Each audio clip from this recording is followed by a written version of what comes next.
नमस्कार, मैं सुमन कुमार ब्रेकिंग बिहार में आपका स्वागत करता हूं। आज हम एक मशहूर शख्सियत श्री राजकुमार पासवान जी के साथ में हैं। आइए राजकुमार पासवान जी से उनके बारे में कुछ जानना चाहते हैं। सर, अपना परिचय दिया जाए। जी, मेरा नाम इंजीनियर राजकुमार पासवान है और मैं दिल्ली यूनिवर्सिटी में अभियंता था। अन्ना मूवमेंट से प्रेरित होकर के अरविंद केजरीवाल साहब का पार्टी का फाउंडर मेंबर रहा, आम आदमी पार्टी का। फिर पार्टी में एक बड़ा पोजीशन भी मिला। 2014 का लोकसभा चुनाव आदरणीय सम्मानीय स्वर्गीय रामविलास पासवान जी के खिलाफ लड़ने का सौभाग्य भी प्राप्त हुआ 2014 में। फिर 2019 में निर्दलीय उम्मीदवार के तौर पे लोकसभा का चुनाव उनके छोटे भाई पशुपति कुमार पारस, यूँ कहे कि परिवारवाद का खिलाफ लगातार एक बिहार में आवाज़ बुलंद करता रहा हूँ मैं, और जो आज कुव्यवस्था है उस पर हमेशा बोलता रहा हूँ मैं। तो ये सारी चीज़ें हैं। और अभी मैं एक पार्टी का मैं राष्ट्रीय अध्यक्ष भी हूँ। उस पार्टी का नाम है युवा बिहार सेना।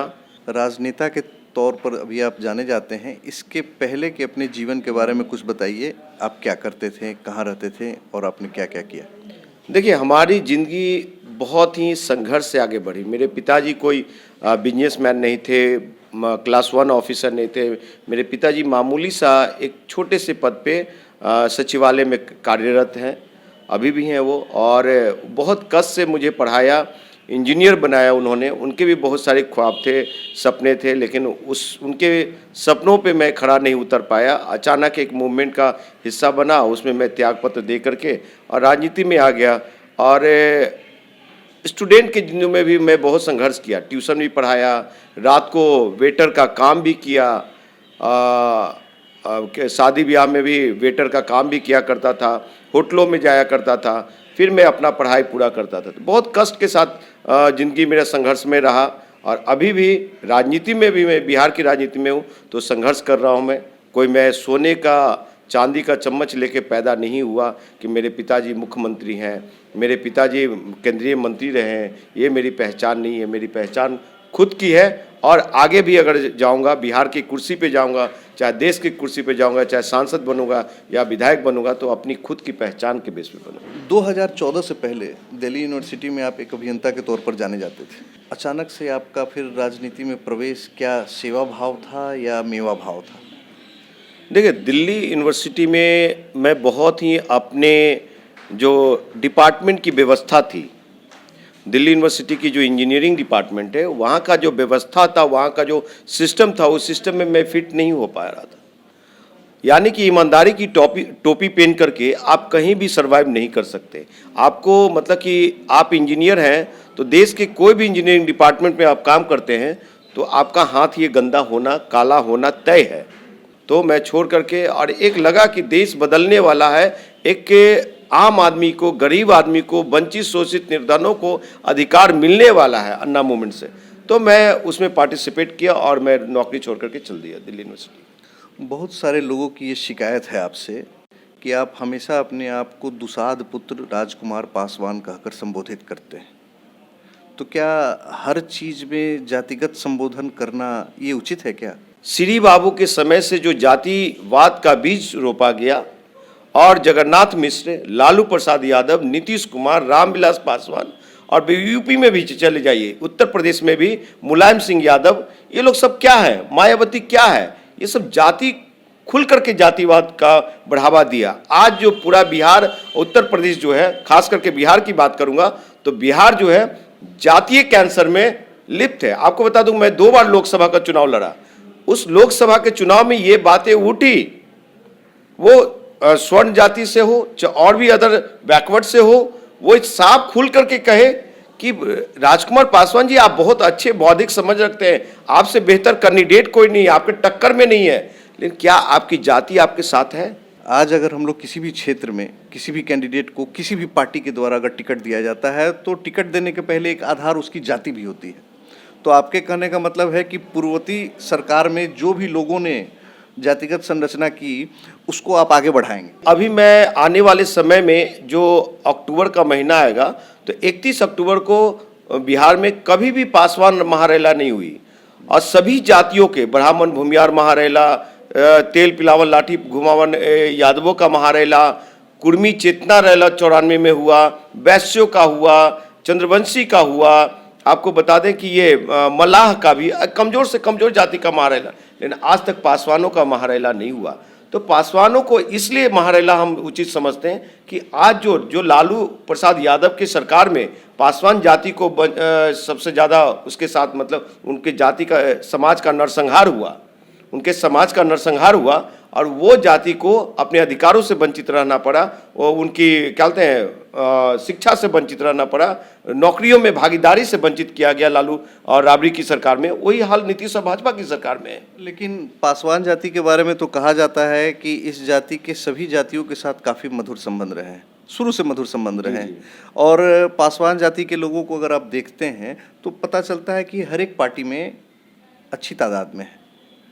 साहब, आप चंद लोगों को देख करके ये मत आंक लीजिए और आकलन कर लीजिए कि बिहार का पासवान समृद्ध हो चुका है।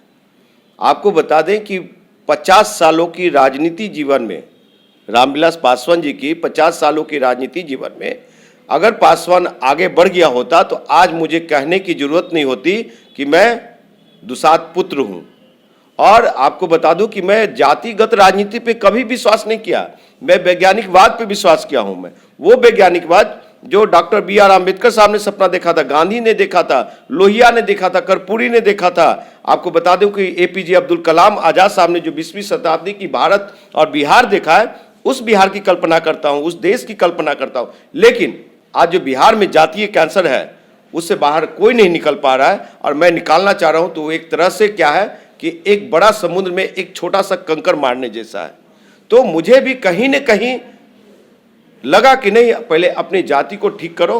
अब देखें नहीं, सन ऑफ मल्लाह को, जो कि एक जाति को संगठित कर करके आज सत्ता में कितनी बड़ी भागीदारी ले रहा है। तो कहीं न कहीं आज जो रामविलास पासवान ने जाति को छोड़ दिया, उनके बेटा भी जाति को नहीं देख रहा है, तो ये बहुत बड़ा वैक्यूम है। उस वैक्यूम में एक सही आईना दिखाने की जरूरत है। क्या स्वर्णों में गरीबी नहीं है क्या? पिछड़ों में गरीबी नहीं है क्या? वंचित शोषितों निर्धनों में गरीबी नहीं है? आज किसको नहीं चाहिए पैसा, नौकरी और 2 वक्त की रोटी? सभी जातियों में चाहिए। तो पहला पहल मेरा कदम है कि पहले घर से ही क्यों नहीं शुरुआत हो। मतलब आपका कहने का मतलब है कि अगर राजनीति में पांव जमाना है तो सबसे पहले अपनी जाति के बीच में अपनी पहचान बनाओ और उसके बाद में सारे समाज की और सोसाइटी की बात करो। बिहार में तो यही है कि कहा कि हम 7 साल की राजनीतिक कैरियर में 2014 से लेकर अभी तक मैं देख चुका कि सबसे पहले अगर आपको पांव जमाना है राजनीति में तो सबसे पहले जाति की बात करो, तभी आपको। नहीं तो हम तो बहुत बार बोल चुके हैं कि बिहार में मॉडल स्कूल नहीं है, बिहार में मॉडल हॉस्पिटल नहीं है, ये क्या कहते हैं एयरपोर्ट, इंटरनेशनल एयरपोर्ट नहीं है, क्या कहते गरीब और निर्धन शोषित वंचितों का बच्चा को समान शिक्षा मिलना चाहिए, राष्ट्रपति का बेटा हो चाहे गरीब ये चपरासी का संतान, सबकी शिक्षा एक समान। तो ये चीज तो बोल बोल कर थक गए इस 7 साल में। क्या मिला? जनता क्या कहते हैं कि बहुत अच्छे कैंडिडेट हैं आप, बहुत अच्छा विचार है आपका, लेकिन हम सदन में नहीं है। एक अभियंता के तौर पर आपकी एक अच्छी खासी सैलरी होगी, राजनीति में आने के लिए किस चीज़ ने आपको प्रेरित किया? क्या कारण रहा जो आप राजनीति में कूदा है?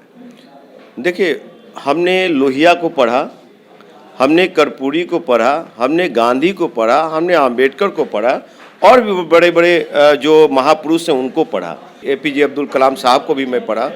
पढ़ने के बाद मुझे ये समझ में आया कि एक नौकरी ही जीवन नहीं है, और जो लंबे समय से चला आ रहा है कि जो देश में केंद्र की तरफ से, गवर्नमेंट की तरफ से जो योजना बनती है वो गरीबों के लिए ही बनता है, लेकिन गरीब उससे लाभान्वित नहीं होते हैं, उसका विकास नहीं हो पाता है। तो देश का विकास तभी होगा जब हर एक गरीब, हर एक तबका समृद्ध होगा। तो मैं एक अभियंता के हैसियत से, एक राजनेता के हैसियत से, एक पार्टी के राष्ट्रीय अध्यक्ष होने के नाते, और मैं यही कहना चाहूँगा कि हम लोग कहते हैं कि राजनीति में पढ़े लिखे हुए लोग नहीं आते हैं, और जब आते हैं तो उसका सम्मान नहीं होता। तो हम जैसे लोग अगर राजनीति में नहीं आएंगे तो गंदगी सफाई नहीं होगी, और गंदगी को सफाई करने के लिए पहले अपने को गंदा करना पड़ेगा। और मेरी राजनीति महत्वाकांक्षा है कि मैं भी एमपी बनूं, मैं भी विधानसभा जाऊं, मैं भी देश का प्रधानमंत्री बनूं, मैं भी बिहार का मुख्यमंत्री बनूं। लेकिन एक समय के साथ। और आपको बता दूं कि ये जब होगा कि राजनीति महत्वाकांक्षा, जैसे मेरी राजनीति भूख एक ही है कि जब यहाँ इस धरती से जाए हम, मैं शादी ब्याह भी नहीं किया हूँ, मैं अभी तक मेरे 34 इयर्स उम्र हो गया है, मैं मैरिज भी नहीं किया हूँ अभी तक। लेकिन आपको बता दूं कि मेरी राजनीति महत्वाकांक्षा इतना ही है कि जैसे जेपी, लोहिया, कर्पूरी, गांधी का एक बड़ा नाम रहा, तो जाने के बाद कुछ ऐसे कार्य करके जाए कि पीढ़ी दर पीढ़ी किसी भी समाज का हो। जरूर हम कभी कभी जाति की बात कर लेते हैं, हम इस देश का पुत्र हैं पहले, उसके बाद अपनी जाति का पुत्र हैं, लेकिन जाति अगर खतरे में रहेगा तो जाति की बात हम करेंगे। तो ये थे हमारे साथ इंजीनियर राजकुमार पासवान, जिनसे काफ़ी सारी बातें हमने की, उनके बारे में जाना। सुमन कुमार, ब्रेकिंग बिहार।